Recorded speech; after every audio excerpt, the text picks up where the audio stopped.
अपनी बैचमेट की शादी में जाने के लिए हाइजिन बहुत सारी शॉपिंग करती है। हाइजिन के इतने सारे पार्सल देख डूशिक उसे टोकता भी है, पर हाइजिन उससे कहती कि तुम्हारा काम तो सिर्फ डिलीवरी करना है ना, तो तुम इस बात पर क्यों ध्यान दे रहे हो कि मैं कितना और क्या मंगा रही हूँ। डूशिक हाइजिन से कहता भी है वो सब तो ठीक है, पर अगर तुम इसी स्पीड से पैसे खर्चा करती रही तो तुम्हारे पास वापस सियोल जाने के लिए पैसे नहीं बचेंगे। डूशिक की इस बात पर हाइजिन उससे कहती है उन सब की चिंता तुम मत करो, मैं कल ही सियोल जा रही हूँ, एक बहुत ही स्पेशल ओकेजन के लिए। मिस योना के सामने हाइजिन अलग अलग कपड़ों की ट्रायल करती है। आखिर उसे अपनी बैचमेट की शादी में सबसे बेस्ट जो दिखना था।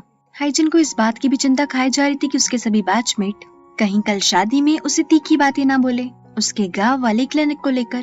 मिस योना हाइजिन को समझाती भी कि अगर वो लोग ऐसा कुछ बोले भी तो तुम स्टाइल से उनका मुंह बंद कर देना। अगले दिन हाइजिन जैसी शादी के लिए रेडी होकर निकलती है, उसके घर के सामने डूशिक आ जाता है और उससे कहता है कि क्या मैं तुमसे एक मदद मांग सकता हूँ। डूशिक को पहली बार खुद से मदद मांगता देख हाइजिन हैरान हो जाती है और सोचने लगती कि आखिर डूशिक को मेरी मदद की क्या जरूरत पड़ गई। पर तभी डूशिक उससे कहता है कि ये तीनों दादी जी भी सियोल जाना चाहती है अपने अपने पर्सनल काम से, तो क्या तुम इन्हें सियोल तक लिफ्ट दे सकती हो। डूशिक की ये बात सुन हाइजिन उसे कोने में ले जाकर कहती है कि वो अचानक से अपने प्लान्स में चेंजेस नहीं कर सकती। पर तभी डूशिक हाइजिन से कहता है कि मैं जानता था कि तुम हमें सियोल ले जाने में जरा से भी आनाकानी नहीं करूंगी। इतना कहकर डूशिक सभी दादी जी को हाइजिन की कार में बैठा देता है।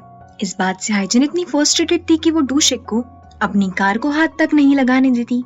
घर से निकलते कुछ दूर चलते ही एक कार हाइजिन की कार को बुरी तरह ओवरटेक करती है।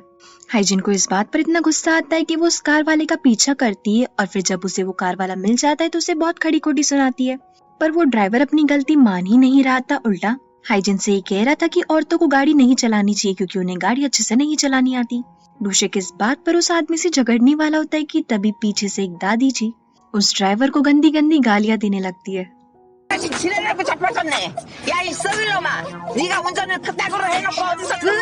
उस ड्राइवर को इस बात से इतनी शर्मिंदगी महसूस होती है कि वो अपनी गाड़ी आगे बढ़ा लेता है। दादी जी के अंदर इतना जोश देख हाइजिन और डूशिक की भी सिट्टी बिट्टी गुल हो जाती है। सियोल जाने के रास्ते में हाइजिन को बार बार अपनी गाड़ी रोकनी पड़ती है क्योंकि किसी न किसी दादी जी को हर आधे घंटे में वॉशरूम यूज करने की जरूरत पड़ती थी। हाइजिन को इस बात पर बहुत गुस्सा आता है पर वो चाह कर भी कुछ नहीं कह पाती। हाइजिन को आग बबूला होते देख डूशिक उसके गुस्से को अच्छे से एंजॉय कर रहा था। रास्ते में दादी जी हाइजिन से उसकी फैमिली के बारे में पूछती तो हाइजिन बताती कि उसके डैड रिटायर्ड है और मॉम जब वो छोटी थी तभी चल बसी। ये सुनते ही दादी जी हाइजिन को सॉरी बोलने लगती है, पर हाइजिन उनसे कहती है कि उसे अपनी मॉम के बारे में ज्यादा कुछ याद नहीं है। थोड़ी देर बाद सभी दादी जी इसको उनकी डेस्टिनेशन पर ड्रॉप करने के बाद हाइजिन डूशिक को डांटने लगती है कि उसने आज ऐसा क्यों किया। साथ ही साथ हाइजिन डूशिक से ये भी कहती है कि तुमने मेरी कई बार मदद की है और मैंने भी आज तुम्हारा थोड़ा बहुत हिसाब तो चुका ही दिया होगा ना, पर अगली बार से मुझसे ऐसी मदद की उम्मीद मत रखना क्योंकि मुझे ऐसे लोग बिल्कुल नहीं पसंद जो अपनी हद से बाहर जाकर काम करते हैं। हाइजिन की इस बात को भी डूशिक मजाक में उड़ा देता है और अपनी डेस्टिनेशन पर उतर जाता है। उतरने से पहले हाइजिन उससे पूछती भी है कि दादी जी का तो समझ में आता है पर तुम मेरे साथ सियोल क्यों आए हो। तो डूशिक हाइजिन की कोई बात का जवाब नहीं देता और गलती से अपना फोन हाइजिन की कार में भूल जाता है। हाइजिन जैसी अपनी बैचमेट की शादी में पहुंचती है, शादी में मौजूद हाइजिन की सो कॉल्ड फ्रेंड्स उसे नीचा दिखाने की कोशिश करती ये कहकर कि हाइजिन ने अपना डेंटल क्लिनिक एक गाँव में खोला है। पर हाइजिन उन सभी का मुंह ये कहकर बंद करवा देती है कि आजकल गांव के डॉक्टर सिटी के डॉक्टर से ज्यादा पैसे कमाते हैं क्योंकि गांव में क्लिनिक्स बहुत कम होते हैं और पेशेंट्स की पॉपुलेशन बहुत ज्यादा, और इसी वजह से मेरा क्लिनिक हमेशा पेशेंट से भरा होता है। और रही पैसा कमाने की बात तो वो तो तुम पूछो ही मत, मेरा क्लिनिक इतना पैसा कमाता है कि बैंक की नोट छापने वाली मशीन को भी शर्म आ जाए।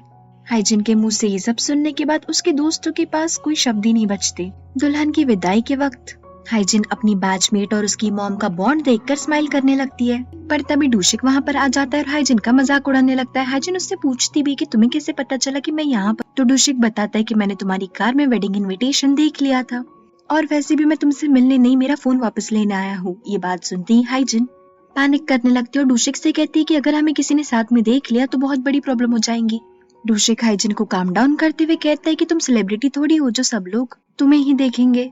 अपने सो कॉल्ड दोस्तों के सवालों के डर से हाइजिन डूशिक का हाथ पकड़ के उसे अपनी कार के पास ले जाती है, पर तभी ही हाइजिन की दोस्त उसकी डूशिक के साथ एक पिक्चर क्लिक कर लेती है। घर वापस लौटते वक्त डूशिक हाइजिन को ताना मारते हुए कहता है कि मैं नहीं चाहता कि तुम मुझे वापस गोंगजिन ले जाओ, तो बेहतर यही होगा कि तुम मुझे पास ही के किसी रेलवे स्टेशन पर छोड़ दो। डूशिक की ये बात सुन हाइजिन उससे गुस्से में कहती है कि रेलवे स्टेशन पीछे रह गया, अब चुपचाप से गाड़ी में बैठो और मुझे परेशान मत करो। 가다가 피곤하면 얘기해. 내가 운 좀 교대해 줄 테니까. 됐어. 난 남이 내 물건에 손대는 거 질색이야. ऐसे ही कई नोकझोंक के साथ हाइजिन और डूशिक वापस गोंगजिन पहुंच जाते हैं। घर वापस पहुंचकर हाइजिन जब अपना फोन चेक करती है तो उसे दिखाई देता है कि उसकी एक फ्रेंड ने कॉलेज के ग्रुप पर उसकी और डूशिक की फोटो डाली है। वो फ्रेंड हाइजिन से पूछती भी है कि क्या ये तुम्हारा बॉयफ्रेंड है, तो हाइजिन मैसेज करने वाली होती कि डूशिक उसका कुछ नहीं लगता, पर तभी हाइजिन की बाकी फ्रेंड्स डूशिक को क्यूट बुलाने लगती है। मौके का फायदा उठाते हुए हाइजिन अपनी सभी फ्रेंड से कहती है कि वो डूशिक में इंटरेस्टेड नहीं है, पर डूशिक उसके पीछे पड़ा है ताकि हाइजिन उसकी गर्लफ्रेंड बन जाए। दूसरी ओर डूशिक को याद आता है कि उसे चैन से कार में सोता देख हाइजिन मुस्कुरा रही थी। उसी रात डूशिक को एक भयानक सपना आता है और वो अपनी नींद से घबराकर जाग जाता है। बाद में हम डूशिक को कुछ पिल्स भी खाते देखते हैं। अगले दिन क्लिनिक में मिस योना हाइजिन को बताती है कि उसे युनचोल पसंद है। युनचोल एक पुलिस इंस्पेक्टर था और उसकी पहली बार मुलाकात मिस योना से हाइजिन के क्लिनिक में ही हुई थी। युनचोल जैसे ही दोबारा हाइजिन के क्लिनिक में आता है, हाइजिन मिस योना को टीज करने लगती है। युनचोल का रूट कैनाल करने के बाद हाइजिन युनचोल की आगे की जिम्मेदारी मिस योना को दे देती है। फर्दर प्रोसीजर करते वक्त मिस योना युनचोल से कुछ सवाल पूछती है और युनचोल उनका जवाब कुछ ऐसी लैंग्वेज में देता है। 주말엔 뭐 하셨어요? 출동하셨구나. 고생 많으셨겠다. 그럼 주로 쉴 때는 뭐? हैरानी की बात तो ये थी कि मिस योना को युनचोल की कही हर एक बात समझ आ रही थी। युनचोल को भी ये बात बहुत अजीब लगती है, पर वो इस बारे में ज्यादा नहीं सोचता। दूसरी तरफ योजुन के बेटे जैक ताजबोदे था। योजुन अपने पति से कुछ सालों पहले डिवोर्स ले चुकी थी, पर उनके डिवोर्स का रीजन आज तक किसी को भी पता नहीं चला। जैक बहुत ही समझदार लड़का था और वो इस सिचुएशन को अच्छे से समझता था कि उसके पेरेंट्स सभी के साथ नहीं रह सकते, पर वो दोनों हमेशा उसके साथ रहेंगे। अगले दिन डूशिक जबरदस्ती गैमरी को हाइजिन के क्लिनिक में ले आता है क्योंकि गैमरी के दांतों में बहुत समय से दर्द था, पर गैमरी इस बात पर ध्यान दे ही नहीं रही थी। गैमरी के दांतों का चेकअप करने के बाद हाइजिन उसे बताती है कि उसकी उम्र के हिसाब से उसके दांत अच्छी कंडीशन में, पर फिर भी हाइजिन को उसके कई दांत उखाड़ कर नए दांत लगाने होंगे। ये बात सुनती ही गैमरी चिल्लाने लगती है और कहती है कि मैं अपने दांतों पर इतना पैसा खर्च नहीं कर सकती क्योंकि ये प्रोसीजर बहुत ही ज्यादा महंगी होती है। हाइजिन उसे समझाती भी है कि आपकी इंश्योरेंस कंपनी आपकी ट्रीटमेंट का 70% देंगी, तो आपको सिर्फ 30% ही खर्चा करना पड़ेगा। पर गैमरी को अपने दांतों के लिए वो 30% पैसा भी देना मंजूर नहीं था। इसी बात पर हाइजिन गैमरी को डांटते हुए कहती है कि अगर उसने जल्दी अपने दांतों का इलाज नहीं करवाया तो ये उसके लिए जानलेवा भी हो सकता है, क्योंकि उसकी बढ़ती उम्र के साथ उसकी बॉडी में अगर ढंग से न्यूट्रिएंट्स नहीं गए तो उसे चलने में भी दिक्कत होगी और ये बहुत ही ज्यादा घातक है। डूशिक हाइजिन से कहता भी कि तुम अपने पेशेंट को ऐसे कैसे डरा सकती हो, पर तभी हाइजिन गैमरी से कहती कि क्या तुम्हें पैसों का प्रॉब्लम है। हाइजिन की इस बात पर गैमरी ऑफेंड हो जाती है और कहती है कि इस गांव में मेरे पास 2 जमीनें हैं और मेरा बेटा सियोल में एज अकाउंटेंट काम करता है और मेरी पोती भी हार्वर्ड में पढ़ती है, तो तुम ऐसे कैसे कह सकती हो कि मेरे पास में पैसों की कमी है। गैमरी की ये बात सुन हाइजिन चिढ़ जाती है और उससे कहती कि इतना पैसा होने के बाद भी तुम अपनी हेल्थ पर खर्चा क्यों नहीं करना चाहती हो। हाइजिन की ये बात सुन गैमरी वहाँ से गुस्से में चली जाती है। डूशिक हाइजिन से कहता भी है कि तुमने गैमरी से जो कुछ भी कहा वो तुम अच्छी भाषा में भी तो कह सकती थी ना, उससे डांटने की क्या जरूरत थी। तो रिप्लाई में हाइजिन कहती है कि मैंने जो कुछ भी कहा वो सब गैमरी की भलाई के लिए ही था, और वैसे भी एक क्लिनिक है ना कि एक सब्जी मंडी जहाँ पर जो गैमरी चाहे वो उससे मिल जाए। हाइजिन की ये बात सुन डूशिक उससे कहता भी कि अगर गैमरी की जगह तुम्हारी दादी होती तो भी क्या तुम उससे ऐसे ही बात करती। डूशिक की इस बात पर हाइजिन चिढ़कर बोलती है वो मेरी दादी नहीं है और बेहतर यही होगा कि तुम अपनी हद में रहकर मुझसे बात करो। वैसे तुम भी तो उसके गार्डियन नहीं होना, तो तुम्हें उसकी इतनी चिंता क्यों हो रही है। हाइजिन का इस तरीके का व्यवहार देख डूशिक वहाँ से चला जाता है। थोड़ी देर बाद डूशिक गैमरी के घर जाकर उसे मनाने लगता है और साथ ही साथ उससे ये भी कहता है कि बचपन से लेकर अब तक आपने मेरा ख्याल रखा है, तो क्या मैं आपके दांतों की ट्रीटमेंट के लिए पैसे नहीं दे सकता हूँ। ये बात जैसी गैमरी सुनती है वो डूशिक से कहती कि मैं 3 तक गिनूंगी, अगर इसके पहले तुम नहीं भागे तो तुम्हारे साथ अंजाम बहुत बुरा होगा। गैमरी 3 तक गिन लेती है और डूशिक की भागने की कोशिश नाकामयाब होती है, तो गैमरी डूशिक के ऊपर ठंडा पानी डालकर उसे भगा देती है। जाते जाते डूशिक गैमरी से कहता है कि वो कल फिर आएगा, पर गैमरी उसकी बातों पर ध्यान ही नहीं देती है। उसी शाम डूशिक हाइजिन को मिलने के लिए बुलाता है और उससे कहता है कि वो गैमरी के ट्रीटमेंट का पैसा देने के लिए तैयार है, बस ये बात तुम गैमरी को मत बताना। हाइजिन इस बात के लिए साफ इनकार कर देती है और डूशिक से कहती है कि वो अपने पेशेंट के साथ धोखाधड़ी नहीं कर सकती।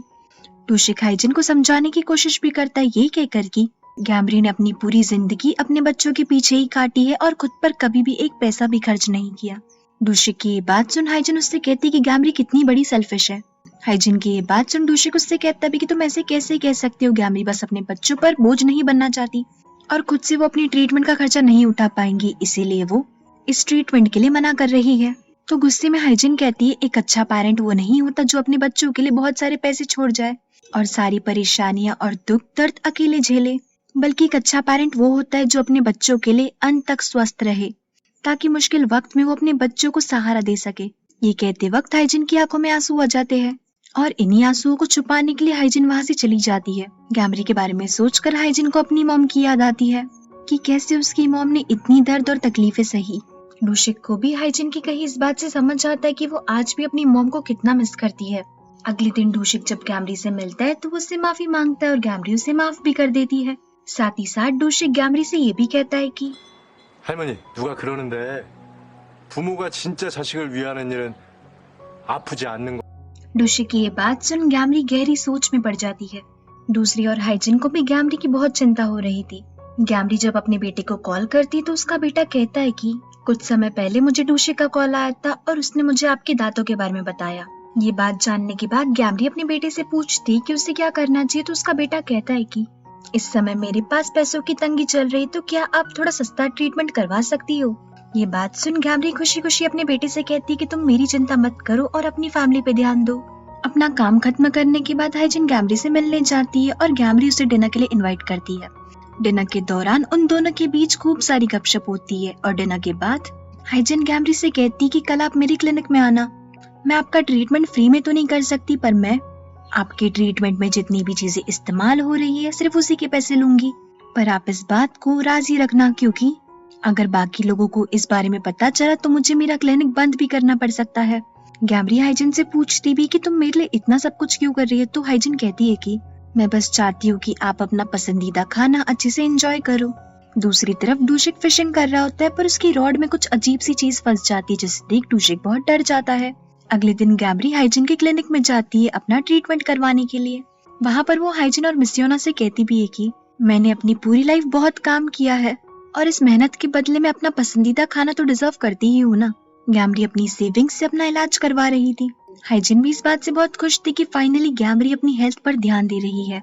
डूशिक को जब ये बात पता चलती कि गैमरी ने अपने दांतों के ट्रीटमेंट के लिए हाँ बोल दी है, वो भागकर उसके घर जाता है और गैमरी से पूछता है कि आप तो हमेशा एक ही बात पर अड़ी रहती हो ना, तो इस बार आपने अपना मन कैसे बदल लिया। तो गैमरी बताती है कि कल रात हाइजिन मेरे घर आई थी और उसने मुझे डिस्काउंट दिया। साथ ही साथ गैमरी डूशिक को ये भी बताती कि वो पहले हाइजिन को बहुत घमंडी समझती थी, पर अब वो जानती कि हाइजिन भले ही बाहर से बहुत खड़ूस दिखती हो पर अंदर से उसका दिल साफ है। रात में अचानक से हाइजिन के घर की लाइट चली जाती है। वो इस बारे में कॉल करके योजुन को बताती है तो योजुन हाइजिन के घर डूशिक को भेजती है। डूशिक हाइजिन का फ्यूज बॉक्स चेक करता है पर उसमें कोई प्रॉब्लम नहीं होती, तो डूशिक पावर सप्लाई कंपनी को कॉल करता है। कंपनी वाले डूशिक को बताते हैं कि थोड़ी देर में हाइजिन के घर की लाइट आ जाएंगी। लाइट आने तक डूशिक हाइजिन के साथ ही रुकता है। हाइजिन के घर से जाने के बाद डूशिक उसे मैसेज करके बताता है कि तुम्हें अपना शू रैक खोलना चाहिए। हाइजिन जैसे अपना शू रैक खोलती वो देखती है कि उसकी खोई हुई सैंडल वापस अपनी जगह पर रखी हुई है। अपनी सैंडल पाकर हाइजिन इतनी खुश होती है कि वो भागते हुए डूशिक के पास जाती है और उससे कहती है कि तुम्हें ये सैंडल कहाँ से मिली। तो डूशिक झूठ कह देता है कि उसे ये सैंडल सड़क पर पड़ी हुई मिली। हाइजिन जैसे ही अपनी सैंडल पहनती है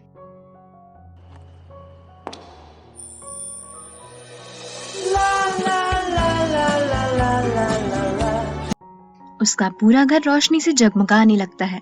फ्लैशबैक में हम देखते हैं कि उस दिन फिशिंग करते वक्त डूशिक को हाइजिन की सैंडल मिली थी और डूशिक दिन रात उस सैंडल पे मेहनत करके उसे नया जैसा बना देता है। बाद में हम ये भी देखते हैं कि डूशिक जब हाइजिन से मिलने गया था तो उसने चुपके से हाइजिन के शू कैबिनेट में वो सैंडल रख दी थी। हाइजिन को इतना खुश देख डूशिक भी स्माइल करने लगता है और इसी सीन के साथ ये एपिसोड यहीं पर खत्म होता है। Thank you for watching this video till the end. I hope आपको ये सीरीज पसंद आ रही हो। कमेंट सेक्शन में मुझे इस सीरीज का रिव्यू देना मत भूलना। Take care of yourself.